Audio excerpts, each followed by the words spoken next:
It's okay to be sad. That doesn't mean you're depressed. It's okay to be worried. That doesn't mean you're anxious. It's okay to experience trauma. That doesn't mean you have PTSD. Not everything is a diagnosable issue.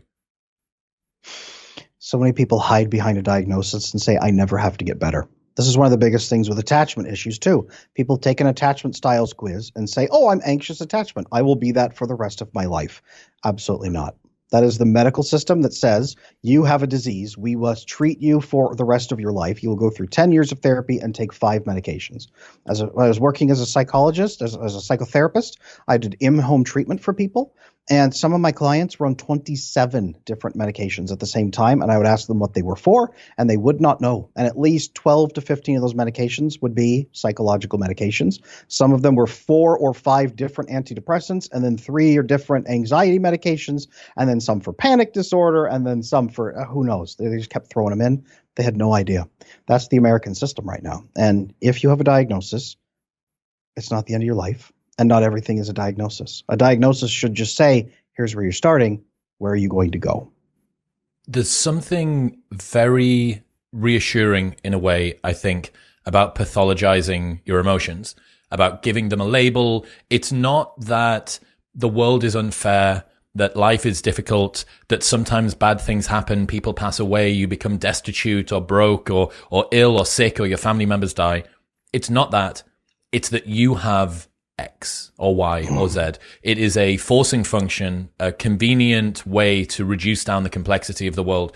And I see it in myself. I see it in my friends. I see it in the people that talk about this sort of stuff online. It is a very seductive solution to try and have a label that you can place behind something. It's not that your sleep pattern is very bad because of your poor habits around eating late at night, which causes your digestive system to cause you to not eat well, and you're drinking too much water, and now you've got like shy bladder syndrome, or you've got like a bladder problem that means you've got to go to the bathroom or whatever it is, which is causing your sleep to be bad, which means that downstream from that your anxiety is high the next day. I'm anxious. I've got anxiety. I've got an anxiety problem. And reducing down the complexity of the world into a pathology. ADHD, we saw it before. It's like giving that diagnosis. The number of ADHD diagnoses has gone up, was it like 10 times, 50 times or something in the last 100 years?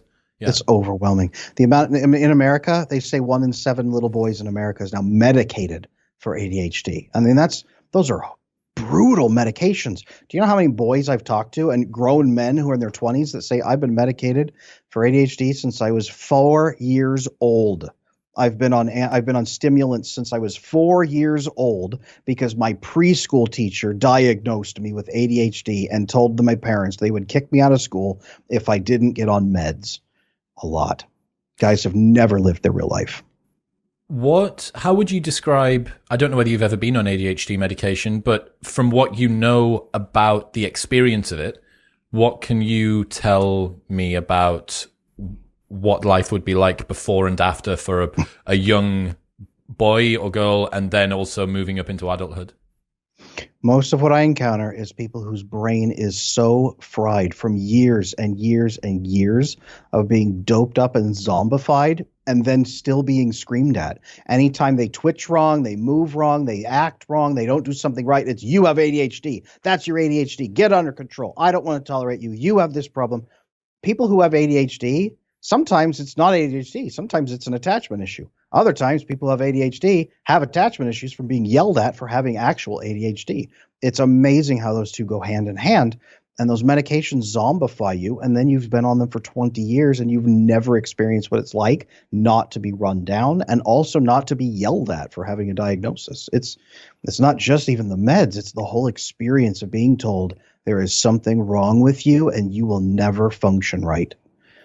What was that psychological experiment where they took children who had minor stutters and emphasized the stutter? Yeah. So they encouraged one group and said, hey, and encouraged them, and the stutter got better. The other one, they stressed them out to the max, and it made it so bad some of them couldn't even talk.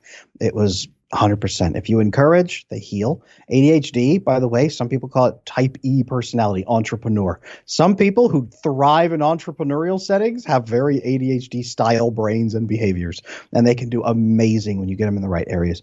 Boys with diagnosed, at least with ADHD, do amazingly well in non-traditional schools. When you get them in there, their achievement goes through the roof. But that's not what we're doing.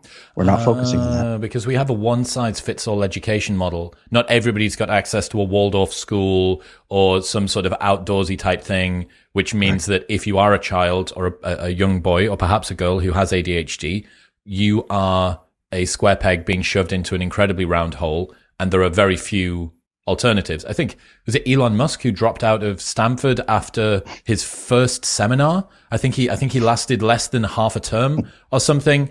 And, you know, you're looking at a guy, whatever you think of his philosophy and his politics and his businesses, who is very capable at doing a lot of diverse things. That screams just like weaponized, commercialized ADHD to me. It is. Weaponized ADHD is right. And that's why he can achieve the way he does, most likely. When you harness it right, it's an incredible power. When you live in a society where everything is one size fits all, then you are a giant living in a city for very short people, and nothing is going to fit right. You're going to bang your head everywhere you go. Let's also remember that saying, you know, having an ADHD problem, every pathology that you want to talk about is a spectrum. You know, even the most focused person in the world is the first percentile on the spectrum of ADHD. There's no point at which you hit a marker and it's like, oh, at this point you're ADHD. Even you could say this about obesity, right? When you name somebody as being obese, it's actually a kind of arbitrary line that's like, okay, above BMI of this particular thing, and BMI is just this decision tool that you've decided to use.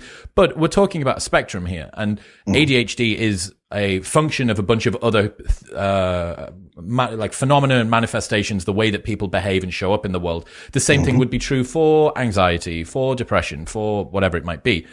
And pathologizing it as well, using it as a label, using it as an identifier is like, okay, up to a point, at what point do you say that you are ADHD, or that you're just somebody that happens to have a more wandering imagination? And really, how useful is it to be able to get yourself to that state? I mean, Robert Plomin, what is he, the third most cited psychologist of the 20th century, the preeminent behavioral geneticist in the world, he said that all of these diagnoses, as far as he can see, are basically pointless because everything's just a spectrum. So it makes it easy when you want to diagnose somebody, when you want to come up with a solution, but it's not tremendously useful at them understanding themselves because everybody is on this spectrum. Everybody has different bits of all of these thrown in. When I was at graduate school, one thing they told us was, when do you undiagnose someone? And everyone in the room looked around and said, what do you mean? Everyone, when they get a diagnosis, they just have it. And they said, no, you undiagnose them when in the book it says when you can function well in your relationships and you can function well in school or work. Those are the two requirements. You must have functional impairment from the issue. If you can get a person to where they are fully functional, they are no longer impaired, they no longer fit the diagnosis. You remove the diagnosis at that point and say, you no longer have this diagnosis. The problem is we have removed that entire part from the book in our heads, and no one undiagnoses anymore. A diagnosis is now a permanent thing for the rest of your life. That is not even built into the book. That is built into our culture. So you just spend your time accumulating and never ridding yourself of different pathologies. What's happening, people? If you enjoyed that, then press here for the full, unedited episode. And don't forget to subscribe. Peace.